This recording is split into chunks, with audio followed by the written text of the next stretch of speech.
Ek wonder soms of ouers regtig besef watter impak hulle op hulle kinders het. Die pa wat altyd sy seun dryf om beter en beter op die sportveld te doen. Om altyd die wenner te wees en in die eerste span te speel. Die pa wat sommer omgekrap raak as Boetie nie die kaptein is nie. Of nie die 50 lopies aangeteken het nie.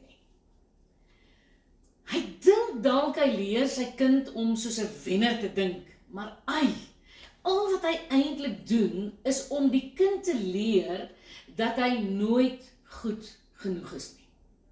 Dan staan die pa dikwels verstom as sy talentvolle kind in rebel uitdraai en later niks meer van sport wil weet nie.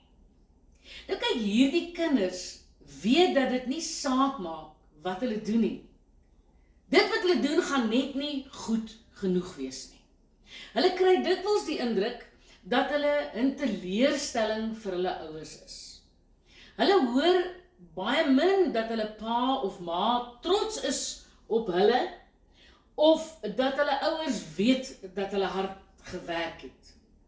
Hulle hoor mislukking en hulle beste is nie goed genoeg nie.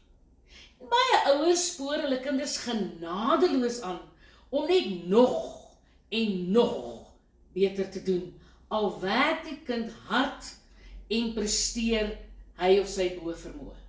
Die ouers meen dat dit die kinders sal motiveer om net nog beter te doen. Die tragedie is egter dat sulke kinders die idee kry dat hy tog, wat help het, ek probeer, dit gaan weer nie goed genoeg wees nie. En dis ongelukkig iets wat deurtrek na elke faset van hulle lewe.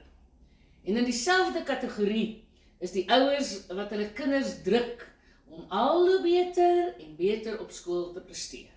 Vir wie 89% net nie goed genoeg is nie. Volgende keer Boetie, volgende keer gaan jy vir 90%, nee. 'n strewe na perfeksionisme wat niemand eintlik kan volhou nie. Allermins die kinders wat jaar na jaar die druk op hul voel groter word.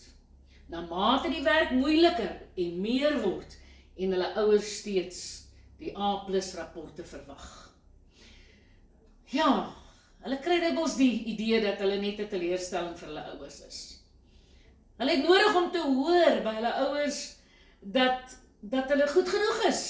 Dat hulle ouers weet dat hulle hard gewerk het en dat hulle beste gegee het en dat hulle beste vir hulle goed genoeg is.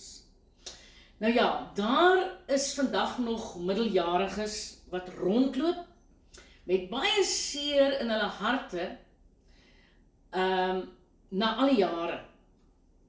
Middeljariges wat smag na woorde soos ek is trots op jou, wat nooit dit van 'n pa of 'n ma gehoor het nie.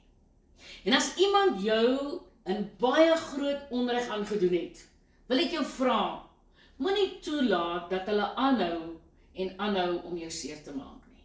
Spreek hulle vry en moenie aan die pyn vashou nie, want jy maak hulle nie seer daardeur nie. Jy doen eintlik net jouself 'n geweldige onreg aan. Ek is oortuig dat geen ouer sommer iets sal doen om sy kind te na te kom nie. Hulle dink dat dit wat hulle doen die regte goed is, bloot omdat hulle onkundig is. Indien jy te nagekom voel deur jou ouers of onderwysers, deel genade uit, vergewe hulle en beweeg aan.